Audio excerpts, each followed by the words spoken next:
2011 ላይ መስከረም 1 ዛላምበሳ ራማ መንገድ የተከፈተ የነበረው ስሜት እኔ አልገልጸውም ያየሁት ስለሆነ አጋጣሚ እዚህ ነበርኩኝ ግን አይቼዋለሁ እኔ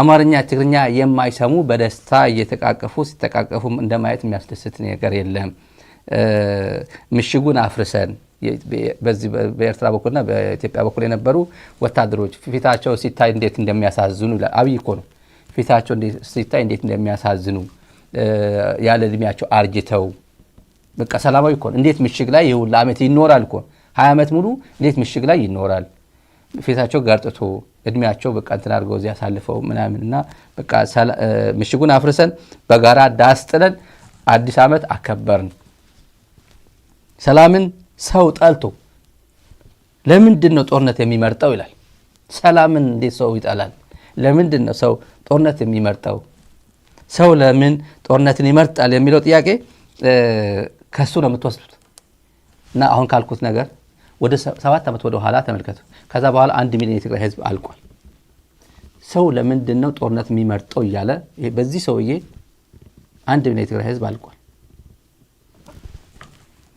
እንስማ የኛና የኤርትራ ሰራዊት ተቃቅፎ የጨፈሩበት ያለቀሱበት የሁለቱ ሀገር ባንዲራ በክብር የተወለወለቡበት እጅግ በጣም ደስ የሚል ጊዜ ነበረን እዚያ ጨርሰን ወደ ዛላምበሳ በመሄድ ዛላምበሳ አካባቢ በኤርትራ በኩል ያሉ የኢሮብ ህዝቦችና በኢትዮጵያ በኩል ያሉ የኢሮብ ህዝቦች እንደዚሁም በሁለቱም በኩል ያሉት የትግራይ ህዝቦች የኢትዮጵያና የኤርትራ ሰራዊት ሁለታችንም ባለንበት እንዲሁ ተመሳሳይ አዲሱን አመት የመቀበልና የየብስ ትራንስፖርቱን በይፋ የመጀመር ስራ ተሰርቷል እንግዲህ ቀደም ሲል አዲሱን አመት በጋራ እንደምናከብር ቃል ገብተን ነበር ይህን እግዚአብሔር ምርቶን የኢትዮጵያና ኤርትራን ፍላጎትም ተሳክቶ ዛሬ ድንበር አካባቢ የነበረው ምሽግ አፍርሰን በጋራ ዳስጥለን በጋራ አዲስ አመት ተቀብለናል ህፃናት አሮጊቶች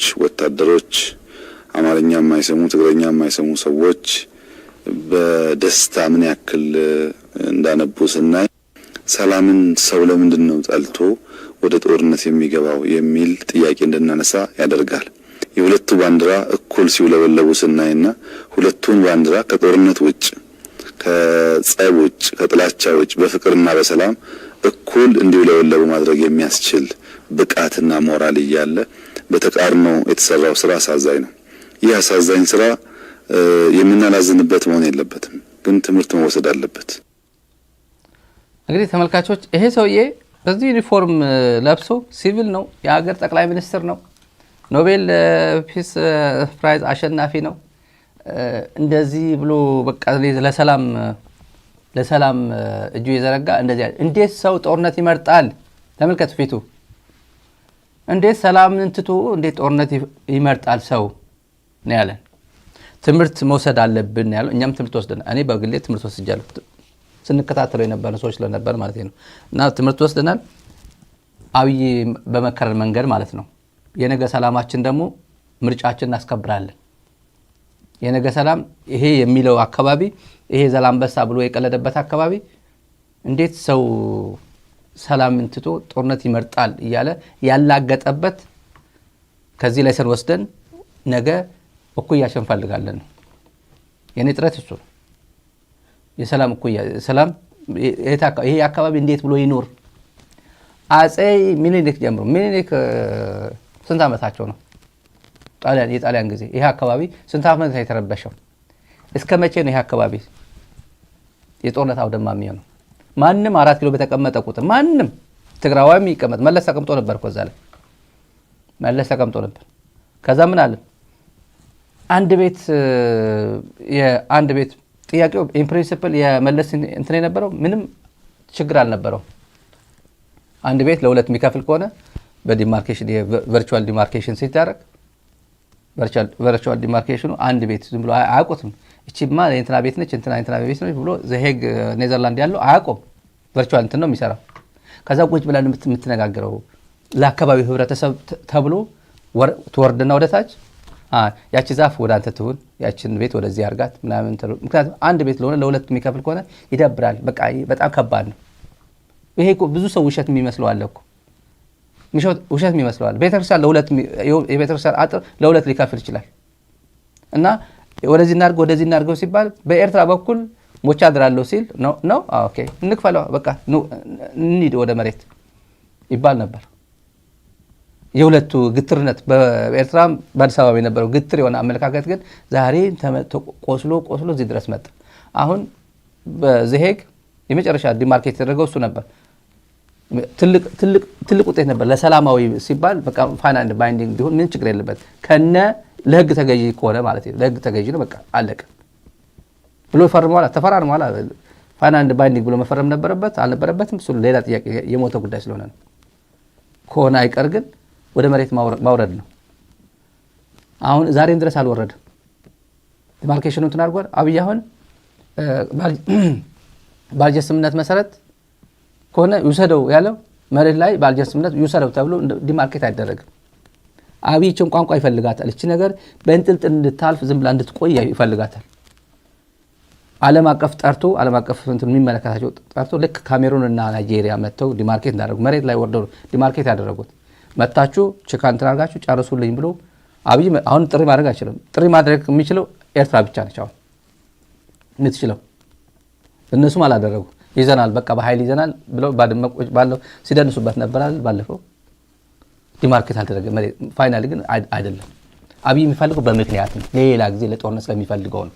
ምክንያት አለኝ ብሎ ጦርነት ቢከፍት እንደው አቅም ካገኘ ነው። አቅም አሰባስብ ያለው አሁን ጥሩ ነው አሰስ አድርጌ በቃ መምታት ይችላል ብሎ ያሰበ ጊዜ የሆነ የቤት ስራ እንድትሆኑ ቁጭ አድርጓታል። ካርድ ለጨዋታ የምትሆነው ካርድ ነው ያዘጋጀው። መጠየቅ የሚችለው በኤርትራ በኩል ያለው ነበር መጠየቅ የሚችለው እና ዲማርኬቱን ጨርስልኝ ብሎ መሬት ላይ ያለው ችካል አድርግልኝ ብሎ መጠየቅ የሚችለው ምን አለ። አሁን ብዙ ጊዜ የሚያሳስበው በተለይ ከትግራይ በኩል ትልቁ የሚያሳስበው የኢሮብ ጉዳይ ነው። የኢሮብ ብሔረሰብ አናሳ ነው። የዓለም አቀፍ ድጋፉም አለው። የኢንተርናሽናል ኮንቬንሽን አለ። የማይኖሪቲ ራይትስ ኮንቬንሽን አለ። ህግ ነው በቃ ዓለም አቀፍ ህግ አለ። እንዳይጠፉ እንዳይከፋፈሉ የኢኮኖሚክ ፖለቲካል ማርጂናላይዝ እንዳይሆኑ ኢኮኖሚካሊ ማርጂናላይዝ እንዳይሆኑ ቁጥራቸው አደጋ ውስጥ እንዳይገባ ኢንዳንጀር እንዳይሆን በርካታ ፕሪቪሌጅ እንትናቸው መብቶች አሉ የተጎናጸፏቸው በኢንተርናሽናል ድጋፍ ያላቸው። ይህንም ለማስታወስ ያክል ግልገል ግቤ 1 ግልገል ግቤ 2 ግልገል ግቤ 3 እያለ እስከ 4 ዳሰነች የሚባለው እስከ መጨረሻ ቱርካና ሐይቅ ወደ ኬንያ ሲሄድ ትዝ ይለኛል። መለስ ሲገጥመው የነበረ በእነ IMF እና ወርልድ ባንክ አመካኝተው እነሱን ቢስሉት ግን በአምነስቲ ኢንተርናሽናል እና በሂውማን ራይት እንትን ሌሎች ኦርጋናይዜሽንስ መግለጫ ወጣበት ነበር። ይሄ የሚባለው ብሔረሰብ እየተፈናቀለ ነው ከቀዩ ኢንዲጂነስ ዘ ራይት ኦፍ ዘ ኢንዲጂነስ ፒፕል የሚባል እነሱን እያፈናቀሉ ነው ምናምን እያሉ ይተረተር ነበር። ጎግል ላይ ታገኛላችሁ። ብዙ አለ። ኢሮብ ቁጥሩ ትንሽ ነው አንድ ወረዳ። እሷንም ደግሞ የተወሰነ ወደዚህ ሊመጣ ይችላል። የተወሰነውን ብሔረሰብ መቁረጥ ማለት ወይ መከፋፈል ማለት ኢንዳንጀር የሚያደርግ ነው። በሱ ምትክ በጾረና በኩል አለ በርካታ የገጠር ቀበሌዎች አሉ። ወደ ኢትዮጵያ የተካለሉ ወደ ትግራይ የተካለሉ አሉ። ይሄን ሂስቶሪካሊ ግን የኤርትራ የነበሩ ማለት ናቸው። ሂስቶሪካሊ የኤርትራ ሲካለል ግን ወደ ኢትዮጵያ ነው ብሎ አካለለ። ይሄን ድሮኑ ከእናንተ ጋር ነበርና ወደ እናንተ ወሰዱት። በዚህ በኩል ያለው ግን ሂስቶሪካሊ ከኢትዮጵያ ጋር ነው። በዚህ ዲማርኬሽን ግን ወደዚህ ይሄ የተወሰነ ወደዚህ ሄዷል። ስለዚህ ይሄን ወደዚህ አምጡትና ይሄን ወደዛ ወሰዱት ተብሎ ቁጭ ብሎ መሬት ላይ የሚሰራ ስራ ነበር። ሰላም ቢኖር ማለት ነው። የሚሰራ ጭንቅላት ቢኖር ማለት ነው። ምክንያቱም መሬት ላይ ያለው ህብረተሰቡን መጥቀም ነው እንጂ የኢሮብ ብሔረሰብ ስቃይ በኢትዮጵያ ማን የሚባል ብሔረሰብ ኢትዮጵያ ምድር ላይ ሆኖ የኛ ኢትዮጵያዊ የሆነ ኢሮብ ብሔረሰብ እኮ ተጎሳቁሏል እኮ ብሎ በፓርላማ አንድ ሰው ሲጠይቅ ተሰምቶ ይታወቃል? አይታወቅም እኮ። ስለ ኩናማ ህዝብ የሚያወራ ፌዴሬሽን ምክር ቤት አገኘሁ ተሻገር የብሔር ብሔረሰቦች የሚባለው ጽሕፈት ቤት ስለነሱ ያወራል? አውርቶ አያውቅም። እርግጠኛ ነኝ እኔ ሰምቼ አላውቅም። አገኘሁ ተሻገር ሊያወራ አይችልም። ማውራት ያለበት ይሄ አካባቢ ያለው ህዝብ ነው ማውራት ያለበት። አብይ መጥቶ ይሄን ኢሮብ ሊፈታልኝ ዛላምበሳ ህዝብ እዛ አካባቢ ኢንተርቴን ሊያደርግልኝ ነግሮናል ከዚህ በፊት። It's none of your business ብሎናል። እዚህ ዲሲ ነው የምትመጡ። እኔ ቪዲዮ አለኝ አሳያችኋለሁ። It's none of your business። እኔ ነኝ የእናንተ ጠቅላይ ሚኒስትር ወረዳ መጥቼ ላነጋግር አይጠበቅብኝም አለ። የሮብ ህዝብ እኮ ወርዳችሁ አነጋግሩት። የሮብ ህዝብ አናሳ ነው፣ ከተከፋፈለ እዛም ሊጠፋ ነው፣ የሉና ጉዳይ ገጥሞታ ሲባል ምን ብላችሁ ነው ሰማኸኝ እያለ እያስፈራራ ማለት ነው። የእናንተ ያኔ ጠቅላይ ሚኒስትራችሁ መለስን ነው በስም ሰውየው እያለ ይሄ እኮ የሰፈር ውርጋጥ እኮ ነው። የሰፈር ውርጋጥ አንድ የማይረባ ሰው እንዴት ብሎ ተሽሎክልኮ እንደመጣ እያወቅ ነው። ማን ዶክመንት አዘጋጅቶ ኢንሳ የሚባል ዶክመንት ማን አዘጋጅቶ እንደሰጠው እያወቅ ነው። ድሮ ሚዲያ ላይ ስለማይናገር ነው። አሁን ያለፈው ጉዳይ ስለሆነ አጠገብ ያሉትም ሰዎች ስለሚያውቁት ነው። የት ኤምባሲ አስተርጉሞ የማን ዶክመንት እንደሆነ መጥቶ ወደ መለስ ይዞ እንደገባ እያወቅ ነው። ተራ ሰውየው ይሏል። እንማራለን ማለት ይሄ ወሳኝ የሚባል ዶክመንት ነው። በተለይ የኢሮብ ብሔረሰብ በኤርትራ በኩል ያለው ህብረተሰብ፣ በትግራይ በኩል ያለው ህብረተሰብ ከዚህ ሰውዬ እንጭጭ የሆነ ሰውዬ ምን እንጠብቃለን?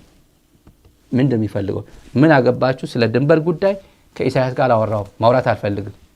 ትልልቅ ጉዳይ ነው ማውራት። ድንበር ኢዝ ሰከንደሪ አላቸው። ሰከንደሪ አይደለም። በኢትዮጵያና የኤርትራ ጉዳይ ድንበር ሰከንደሪ አይደለም። እንስማ። ኢሮብን በሚመለከት በጣም ትልቅ ሀሳብ ነው ያነሱት። ኢሮብ ቁጥሩ በጣም አነስተኛ ህዝብ ነው እና አሁን ያለው ነገር ሲፈጠር በጣም ከሚሰጉ ህዝቦች ውስጥ አንዱ የኢሮብ ህዝብ ነው። ምክንያቱም የቦርደር ጉዳይ በተባለው መንገድ ከተካለለ እንካፈላለን የሚል ሀሳብ ስላለ ለዚህ ነው ከስፔሲፊክ ኢሹ ያልተነሳ ነው። ብዙ ሰዎች ኢትዮጵያ ውስጥ ከኤርትራ ጋር ስንነጋገር አጠቃላይ ንግግራችን ድንበር አድርጎ ያስባሉ። እስካሁን ስለ ድንበር አልተነጋገርንም። እውነት ለመናገር ድንበር በጣም ሰከንደሪ ኢሹ ነው።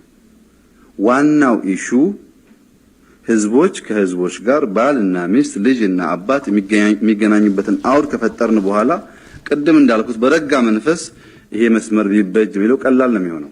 ዋናው ኢሹ ግን ድንበር ከሆነ እነዛ አንኳር ጉዳዮች ይዘነጋሉ እና ግጭት ይሆናል። 1 ሜትር ግባ 1 ሜትር ውጣ ይባላል። ታስታውሳላችሁ ክርክራችን የነበረው ድንበሩ 1 ቤት ይከፍላል ነው። አልሰማችሁም? I call this a strong argument ሳይሆን ትልቅ የወርድ አርጊመንት ነው። ይሄ አርጊመንት 1 ቤት መክፈል እንዴት አገርና አገር ያጣላል? እንኳን አገርና አገር ጎረቤትና ጎረቤት እንኳን ከሆነ ቤቱ ይቀራል እንጂ 1 ቤት እንዳይከፈሉት አገር ይጣላል እንዴ? እንደዚህ አይነት አርጊመንት ነው ስንከራከር ይከረም ነው። ይሄ ከባድ የሚያደርገው ለምንድነው? ዋናው ጉዳይ ድንበር ሲሆን ጉዳዩን ከፍ አድርገን በሰከነ አእምሮ ድንበር የምናይ ከሆነ የኢሮብ ጉዳይ ለኛም ለኤርትራም ኢኳሊ ችግር ነው። ምክንያቱም ጠቅሎ ወደዛ ስለማይወስድ ወይ ጠቅሎ ስለማያመጣ በምክክር በውይይት መፍትሄ እናበጃለን ብዬ አስባለሁ። ከኢሮብ ጋር አልተነጋገርንም። እርሶ ለኢሮብ ህዝብ አክሰስ ካሎት እዛ አልደረስንም፣ ተረጋግታችሁ ጠብቁ በሉ። ከህዝብ ጋር መወያየት የሚባል ሐሳብ በሁለት መንገድ ብናየው ጥሩ ነው። እንግዲህ አሁን ባለው መንግስትና ህገ መንግስት ኢንተርናሽናል ሪሌሽን በሚመለከት ስልጣን ያለው ፌደራል መንግስት ነው። ፌደራል መንግስቱ ነው የሚመራው፣ ጠቅላይ ሚኒስትሩ ነው። አንደኛው ምርጫ ጠቅላይ ሚኒስትሩ የኛ አይደለም ሊወክልን አይችልም የሚል አርጊመንት ካለ ቦልድ ሆኖ መምጣት አለበት። አዘርዋይስ የኢትዮጵያን ቦርደር በሚመለከት ጠቅላይ ሚኒስትሩ አሁን ያለው እሱ ራሱ እንደሚደራደር ማመን ያስፈልጋል ማለት ነው። ህዝብ ካላሳተፈ የሚባል የመንደር ፖለቲካ ሰማለሁ። ስለማላምንበት ነው ሪአክት ማላደርገው። እኔ ጠቅላይ ሚኒስትር የነበሩ ሰዎች ወስነው ተወረናል ተዋጉ ሲባሉ ጥያቄ አልነበረኝ። እኔም ወንድሞቼም ቤተሰቦቼም ሁሉም ተዋግቷል ሄዱ። አሁን እኔም ድንበር እንዲሆናል ስል መቀበል ያስፈልጋል። እኛ ከሌለንበት የሚል እኛ ለብቻ ሀገር አይደለንም፣ ሀገር ኢትዮጵያ ነች አሁን ባለው ሁኔታ ማለት እና እርሱም ባያደርጉት ብዬ ነው። በጣም የመንደር ሐሳብ ስለሆነ እርሱም ባይገዙት ጥሩ ነው። መንግስት ይደራደራል። መንግስት በፓርላማ ህዝቡን ያወያያል። በሚመለከተው መንገድ ህዝቡን ያወያያል። ወረዳ የሄደ ኮሚቴ ያደራጅ። እንደዛ እናደርግም ማለት ነው። መንግስት ስለሆነ ድሮ አላደረግንም፣ ዛሬ አናደርግም። ነገ ደግሞ ጊዜው ሲያመጣ የሚመጣው እናያለን። እኛ ሳንኖርበት የሚባል ነገር ግን ስህተት ነው። በደም ሰምተውኛል። እንግዲህ ተመልካቾች ሰሙኝ አይደል? ሰሙኝ። ሰሙኛል ማስፈራሪያ እኮ ነው ሰማኝ ምናምን ይሄ እንትን እኮ ነው ወረዳ እየሄድን ኮሚቴ አናቋቁምን ወደ ኢሮብ ሄደን ምንድነው የገጠማችሁ እንዴት አድርገን ነው ምን ሶልቭ የምናደርገው የቦርደር ጉዳይ 18 20 ዓመት ሙሉ ኢህአዴግና የህዝባው ግንባር እዛው ፊት ለፊት ተጣመው ህዝቡን ጉዳት ደርሶበታል በኤርትራ በኩልም በርካቶች እየተሰደዱ መጥተዋል በዚህ በኩል የጦር አውድማ አድርገውታል እና ምን አድርገን ሶልቭ እናድርገው እኛ መንግስት ነን ወረዳ እኮ እንደ መንግስት ማለት እኮ አብይ ብቻ ነው የሚመስለው እሱ ራሱ ሰውየው መንግስት ማለት ቀበሌ ራሱ የቀበሌ ሊቀመንበር የመንግስት አካል መሆኑ አያውቅም እኛ መንግስት ነን ወረዳ ሄደን ኮሚቴ አናቋቁምም ወረዳ መንግስት አይደለ እንዴ መንግስት ያለ ወረዳ መንግስት ይሆናል እንዴ መንግስት ያለ ቀበሌ መንግስት ይሆናል እንዴ ተንጠልጥሎ ላይ ማንን ሊያስተዳድር ነው እስከ እዚህ ጋር ድረስ አንድ ጥያቄ ነበር ቀላል ጥያቄ ነው የኢሮብ ህዝብ እኮ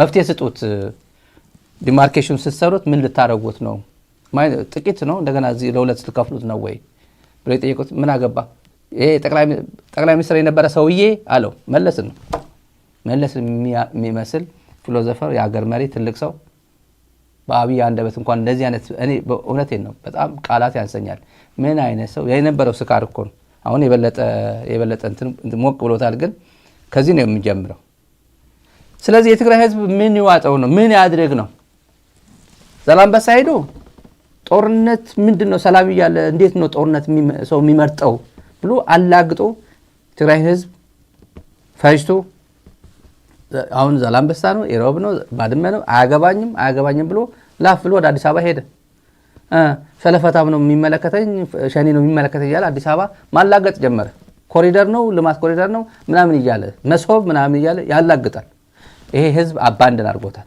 የተረሳ ህዝብ ነው የተረሳ አካባቢ ነው የተረሳ ብሔረሰብ ነው ምንና ይሄ ሶል ማድረግ ያለባቸው ትግራይና ኤርትራ ናቸው ቁጭ ብለው በተለይ በኤርትራ በኩል ህዝባው ግባ ቶሎ ቁጭ ብሎ ምን ማለት እዚህ አካባቢ መጥፎ ስሜት እንዳይነሳ ኢንጠራርጎ ደግሞ ለምንድን ነው ከዛላምበሳ የተፈራቀለ ከኢሮብ የተፈራቀሉ ብለን ለምንድን ነው በየቀኑ እዚህ ጋር የምንናገረው አብይ መጥቶ እንዲፈታው አይፈታውም ይሄ አይፈታው በራሳቸው አቅም እዚህ አካባቢ ሰቀን ብለው የተፈናቀለ አለ ያዝነው መሬት አለ ማንም አሁን ተራሮች የአይጋ ተራራ ምናምን ምሽግ የሚሆንበት የለም የአይጋ ተራራ ለምሽግ አይሆንም ማንም አይመጣብህም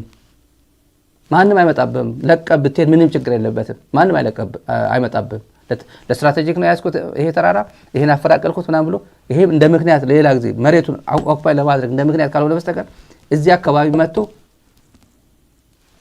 ውጊያ ሊከፍትብኝ ስለሚፈልግ ይሄን ተራራማ ሊያዘው ብሎ ምሽግ መያዝ የለበትም እርግጠኛው ሆነ የምናገር ማንም አይመጣም እዚህ አካባቢ ለጦርነት ብሎ የሚመጣ የለም በዚህ አካባቢ ህዝቡን መልሱት የተፈናቀለው ህዝብ መልሱት አብይ ያላገጠበት ነው ይሄ ህዝብ የሳሆ ህዝብ አያሳዝንም ሳሆ የኢሮብ ህዝብ አያሳዝንም እዛው እኮ ነው ፊት ለፊት እኮ ነው ያለው